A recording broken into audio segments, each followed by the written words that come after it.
guys, welcome back to my channel. So in this one I thought we could discuss behaviors that are keeping you single, right? You know, every time that I look at relationship talk, right, there's a lot of bad advice, I would say, or at least advice that is not realistic, right? I wouldn't say it's bad advice as much as it is advice that isn't realistic for, you know, 2023 and the type of men that we are dealing with. You know, men that are traditionally less masculine, right? Men that have been cuddled, you know, a lot of them be entitled, but that's not what, you know, the video is about in and out itself. You know, I personally do not believe in, you know, relationship coaches. I've said that before in a video. I just think that there are too many intangibles involved in a relationship in order for somebody to make it their métier to give people or claim that they have like the solution in order to for every single person to find love. I just don't think that anybody have, you know, the cheat sheet for you. A lot of this big dating coach, as quiet as it kept us single. Now you know, it would never not blow my mind how you can make a métier out of giving relationship advice for years and years and years and years and years, yet you can't find anyone, but you claim you can help, you know, all your clients find someone.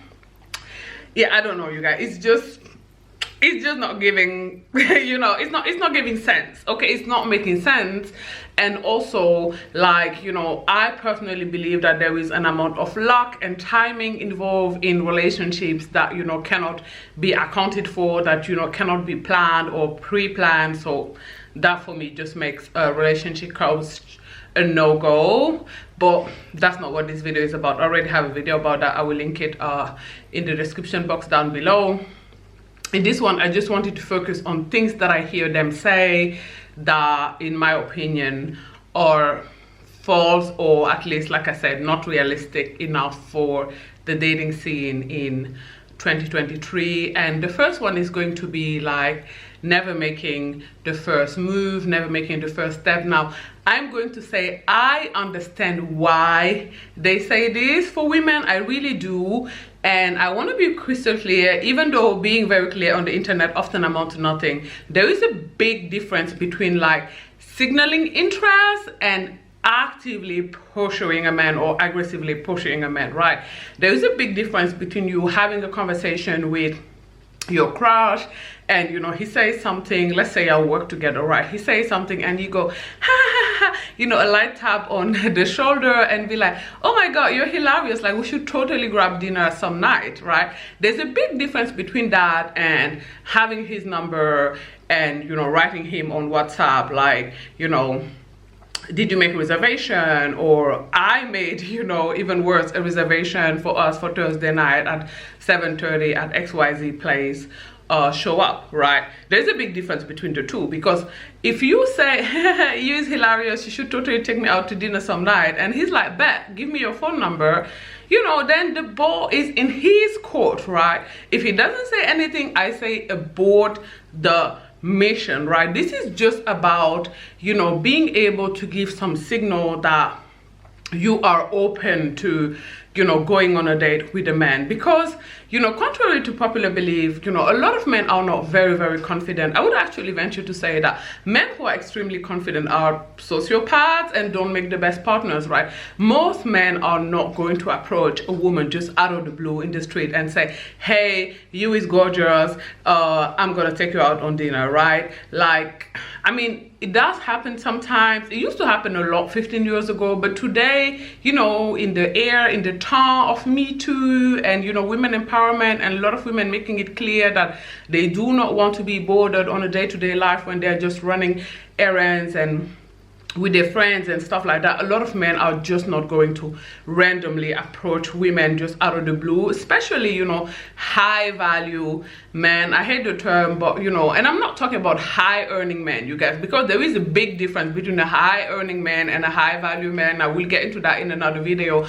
But, you know, think about it, or ask any decent man that you know, like, does he just go out there and out of the blue just talk random women, chat random women up? I doubt it. Like, as a matter of fact, I can say even back when I was approach a lot in the street, it was rarely ever men worth anything. It was rarely ever men worth their salt that would just approach me out of the blue, right? Even in a bar scene, even in a nightclub scene, like, men usually, generally, now I'm not saying this never happened, don't just approach you out of the blue. You know, there's usually some eye contact going on before, perhaps a little bit of smiling, right? There's a, you know, a green light that goes on before a man just, you know, approaches you. Again, rarely does it just somebody just that with who you haven't even made eye contact just comes to you and be like, let me get you a drink. Okay, so this is not about aggressively pursuing a man. This is about, you know, testing the waters, you know, about letting a man know, you know, putting this clue in his mind that you would be open to go out with him, you'd be open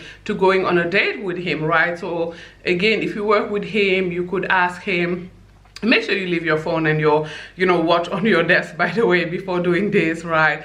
You could ask him, if you bump into him on your way to the loo or something, what time it is, right? That way you can have a conversation with him, perhaps a little bit. Like, if you ask him this and he just gives you a time and leaves, like I said, abort the mission, right? But if he goes from there and speak to you a bit, you know, take it from there, right? Or you could ask him if he knows of a place that, you know, you can go to with your friend after work, you know, if you know a nice bar or a nice restaurant, you know, around. And again, if he's interested, from there he's going to be like, yeah, definitely, I mean, perhaps after you go with your friend, I could take you some night or something like that, right? So this is about, again, letting someone know that you'd be open to go out with them, you'll be open to going in a date with them, right? I think this works well for the third place as well. Now, if you don't know what the third place is, most, you know, relationship expert, people who actually studied, right, relationship and where people met, say that people either meet at work, through friends, or at the third place. Now, what is the third place? Is a place that you usually, you know, that isn't work or school, that you usually frequent. So let's say a gym, right? This works for the gym as well, right? Try to build a little bit of rapport with somebody. You can ask them for help or something like that if they know how these machines work, or, you know, just a little bit of chit chat to let them know, you know, you'll be open to going out on a date with them. I really want to encourage you girls to be proactive, okay? I don't understand why women are encouraged to be proactive in every areas of their life except their dating life, right? If you want, you know, a good job, people will always give you this advice about going to uni, and you know, you have to go, you have to work hard, you have to, you know, make it to a good uni, you know, you have to get good grades, you have to, you know, network, perhaps, you know, even attend one or several internship, apply for, you know, six-figure jobs. But yeah, when it comes to a relationship, women are encouraged to be very, very passive, as if a relationship is just going to fall out on your lap, and that's just not the case, right? I mean, if you stay at home all day every day, most likely, you know, the only person that would ask you on a date is a person who does Amazon deliveries, and that is if you live in a building that doesn't have concierge service. So really be proactive out there about your dating life, ladies. Like, if we are boss babes, then we need to be boss babes in every area of our life. I mean, sure, you can just wait for the men that, you know, contact you. I mean, I've done that in some period of my life, and in other period of my life I've been more proactive. So both works, but I want you guys to think about it this way. If you just, you know, consider the men that, you know, aggressively pursue you, sure, you know, you may find a partner, you may find a relationship, you may get married even, you may have children. It may work, right? But for me, I always think about it this way when I'm not, you know, motivated to be proactive about my dating life, is what if, you know, what if there is someone out there who would be potentially even more compatible with me, right? Someone that I would be even happier with, or someone that I would be even more attracted to, right? So if you see that someone and you have a chance to chit chat with them, just try. You know, there is no shame in trying. Again, do not, you know, be aggressive about it. Do not ask them flat out on a date. Just find, you know, something about the weather or something to talk about, and see if they keep the ball rolling from there, right? And also, ladies, get in the habit of going out by yourself, okay? Like, most men won't approach a woman who is with a huge group of friends, like 5 women, it's just not worth like the rejection and the shame, you know. It's just not worth it if the lady says no. So get in the habit of going out by yourself. I have an entire video about this, you know. Stop needing always, you know, a friend to go out with you, not because she's competition or whatever, you know, that don't matter, but again because your chances of being approached are much higher when you are all by yourself. So, you know, grab lunch by yourself, grab coffee by yourself, take a book with you if you need a buffer, or even, you know, some old Zara bag, whatever, you know, but just do it. Okay, go out there by yourself and grab you some lunch or some coffee if you're trying to meet new people, more people, right? Now, the second thing that I hear dating coach talk about a lot, especially this is more like the women on TikTok, you know, the hypergamy girly, the secure the bag girly, talk a lot about like closing the shop, if you know what I mean, right? And I don't disagree in and out itself with closing the shop, but I just wanna you guys to think about like what are your motivations for closing the shop, right? I think this is worth exploring, because if you just, you know, read Steve Harvey's book and you're gonna be like, okay, from now on I have like a 90-day rules and I'm not, you know, gonna sleep with anyone for 90 days from the period we start dating, you need to know that men have access to these books too. Okay, men have the internet too. Okay, they watch these videos too, right? They have Wi-Fi too. So if you genuinely like love and respect yourself and you genuinely are not comfortable, you know, sharing your body with anybody or until it's been even 120 days, hell, that's okay, right? That's your thing. You don't want that. But if you're doing that in the hope that, you know, delaying the deeds is gonna get him to commit, then I'm afraid you need to think again about that, because, you know, women have married men they slept with on the first night, and also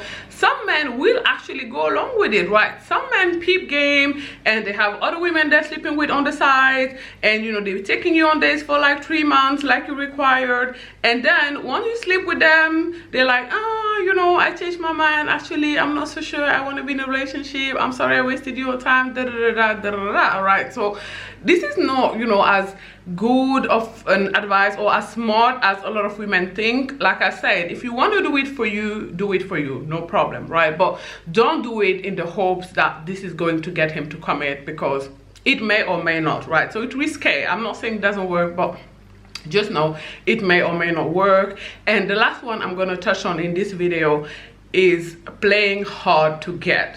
Listen, again, I'm not saying that playing hard to get doesn't work. I'm saying be hard to get. Actually, you know, instead of like the girls say, when he writes you waiting 5 hours, you know, in order to answer him, where you're like looking at your phone every second, should I answer now, can I answer now? I say build a full life for yourself, a life that you actually enjoy. Have hobbies. You could create videos on YouTube, for example, have friends and go out there and get in the habit of reading, which really, you know, keeps you busy, right? Take nice baths for yourself. I don't know, you know, but genuinely do something, you know, build a life for yourself that you actually love and that actually keeps you busy, you know, other than, you know, better than like faking it and pretending to be busy when you are not. Because in my opinion and experience, this does not work, because first of all, this attracts a lot of like men that have commitment issues, men that are like commitment phobes, and men that have attachment issues, right? So you should know this. If you're playing like extremely hard to get, which means answering every message like 5 hours after you got on it, and a man is really pushing hard, you need to think about what's wrong with him, right? Because any self-respecting person is not going to go along with this. This man probably most likely have some form of attachment issues. So, you know, once you actually become more available, he's very likely to drop you anyways, because he's in love with the chase. Okay, so he's gonna go and chase the next babe. Okay, first of all.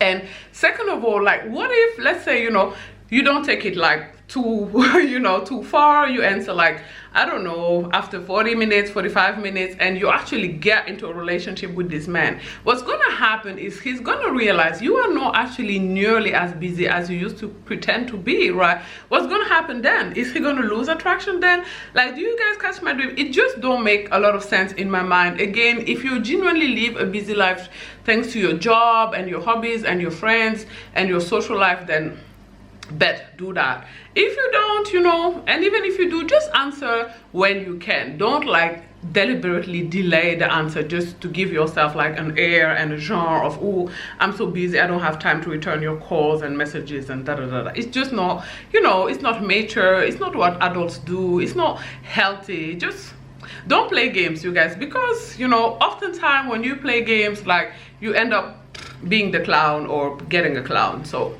be a mature adult and just be normal, I guess, right? That's what this is about. Anyways, you guys, this video is already extremely long, so I'm gonna cut it right here. If you guys, you know, found these tips helpful in any way, shape or form, you know, give this video a thumbs up in the comment section down below. Let me know, do you agree, don't you agree? If you disagree, you can respectfully let me know in the comment section down below. No worries. Do not forget to subscribe to my channel as well, and I will talk to you guys on Tuesday, okay, 4 p.m. Eastern Standard Time. Bye guys.